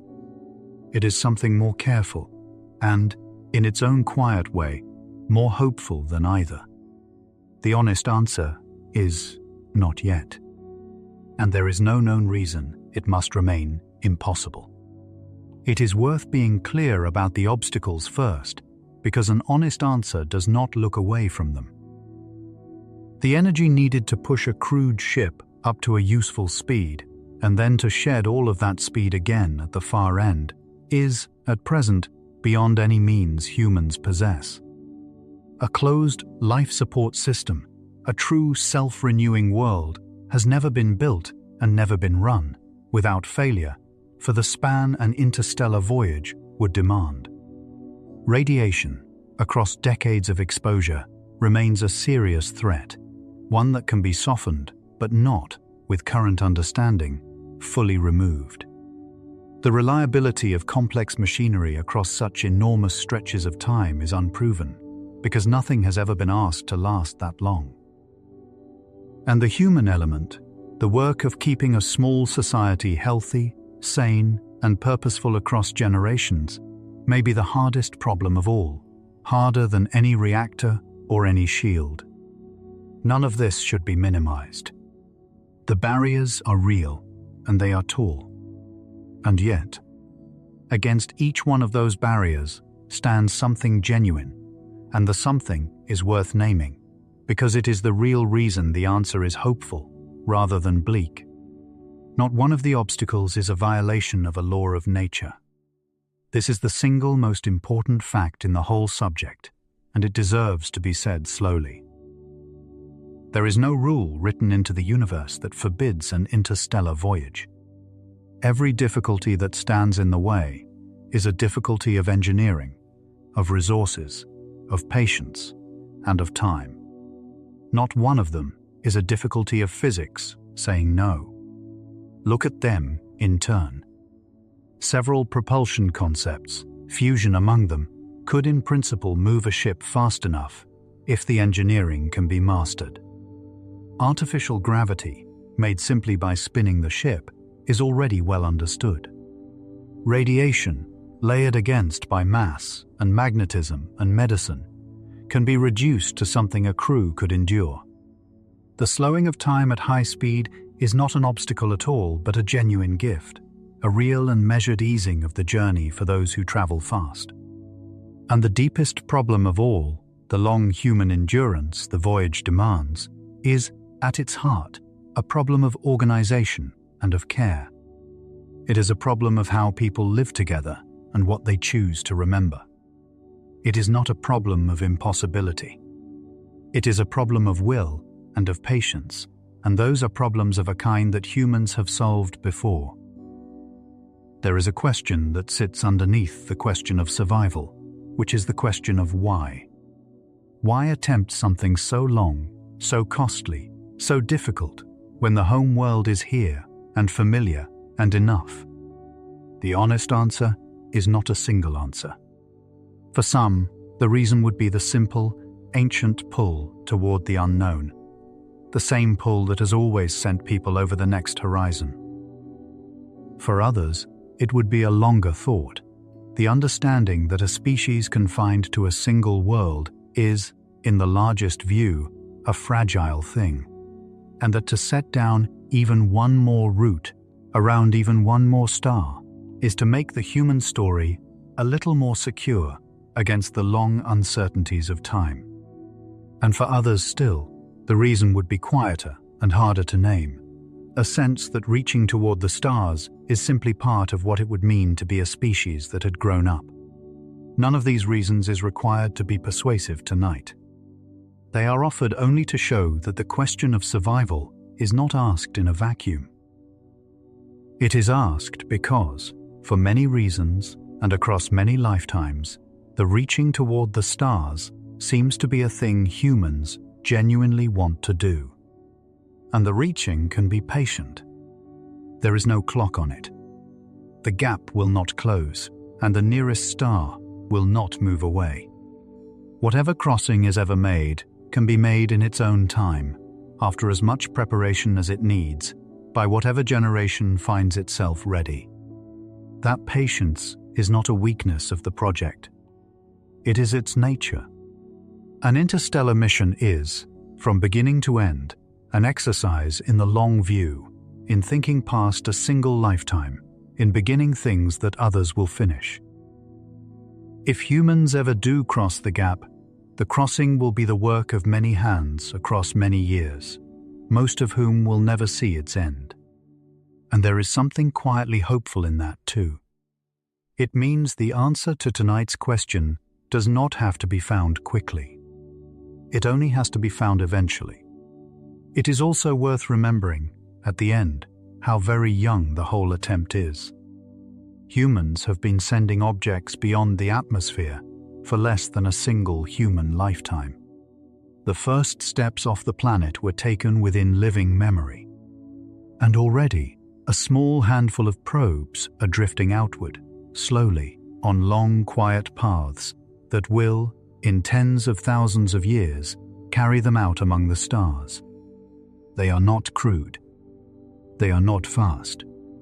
They cannot stop. But they are moving, and they are proof that the first reaching toward the gap has already, quietly, begun. The first true crossing will not be made soon. It may not be made for a very long time. But the distance between the words impossible and the words extraordinarily difficult is the distance across which the whole of human exploration has always been made. It is worth holding each of the great obstacles up once more, gently, and noticing that each one has, beside it, a real reason for hope. The obstacle of propulsion is severe, but it is met by fusion and by light sails and by other concepts, several of which could in principle do the work if the engineering matures. The obstacle of the closed life support system is real, but it is the kind of problem that steady improvement tends to solve, and every advance in growing food and recycling air in space is a step toward it. The obstacle of radiation is serious, but it is met by mass, by magnetism, and by medicine, layered together into a defense a crew could endure. The obstacle of machine reliability is unproven, but it is answered by redundancy, by doubled and tripled systems, and by a crew trained to be their own engineers. The obstacle of time is the deepest, but it is eased by the genuine slowing of time at speed, and where that is not enough, it is answered by the generation ship, and perhaps one day, by hibernation. And the obstacle of the human society is the hardest of all, but it is met by the oldest human strength there is, the capacity of people to make a home together and to carry something forward across the generations. Set the obstacles and their answers side by side, and a pattern emerges. For every barrier, there is at least the shape of a solution. None of the solutions is finished. Some are barely begun. But not one barrier stands alone and unanswered, and not one is a wall built by the laws of nature. That is the honest, hopeful core of the matter. The interstellar mission is not waiting on a miracle. It is waiting on time, on patience, on the slow accumulation of capability, on the same long, ordinary process by which every hard thing humans have ever done was eventually done. It helps, at the close, to gather the whole arc of this story back together in one quiet view. The journey began with the size of the gap, 4 light-years of empty, silent space to the nearest star, a distance so wide that the fastest things humans have built would take tens of thousands of years to cross it. It moved to the ship, a small, sealed world that would have to make its own air and water and food, drive itself with a contained fire, and endure the slow erosion of the crossing.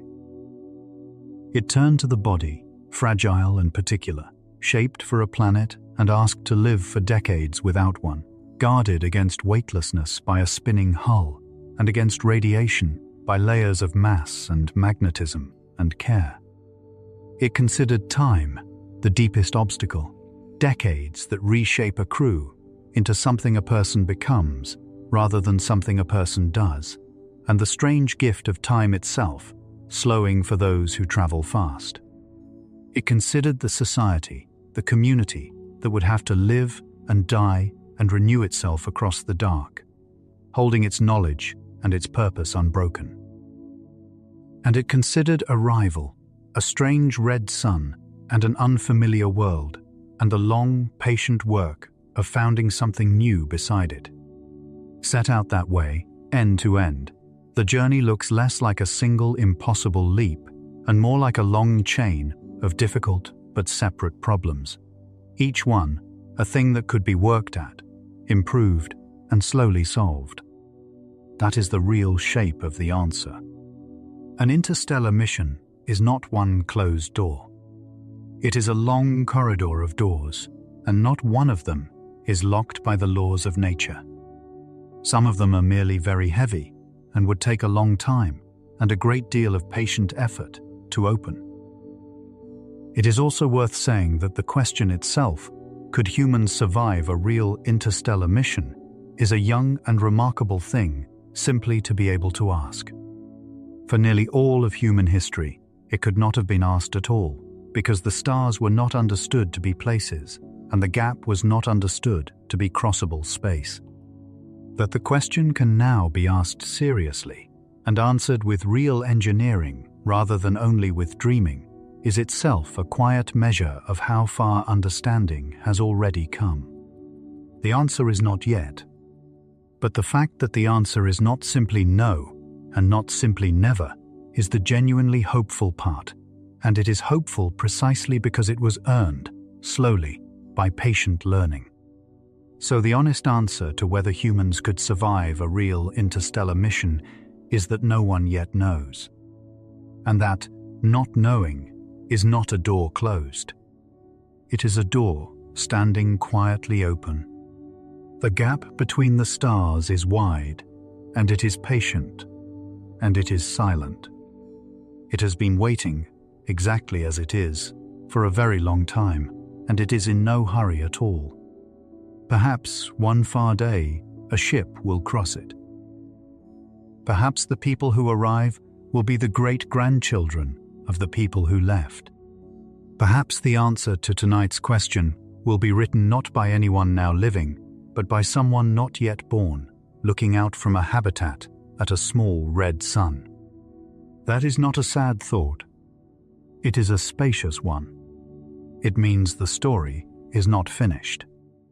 It means the gap is still there, still open, still waiting, with all its quiet possibility intact. And perhaps that is the gentlest way to hold the whole question as the night draws toward its close. The interstellar mission is not a thing that must be solved today, or this year, or in this lifetime. It is a slow, patient possibility, resting quietly at the edge of what humans can do, waiting to be approached whenever a generation is ready to approach it. The stars are not going anywhere. The nearest of them will stay roughly where it is for far longer than any human concern. There is no urgency in it, and there is no need for urgency in thinking about it. It is simply a long, open question and a hopeful one, and it can be set down as easily as it was taken up. And so the gap between the stars stays where it has always been, wide and patient and silent, waiting without hurry for whoever, one far day, decides to cross it. There is nothing for you to solve tonight, and nowhere you need to be. The distances will keep, just as they always have. Let your breathing slow. Let your thoughts grow quiet and unhurried. Let the long stretches of space soften into the dark behind your eyes. Sleep well, and good night.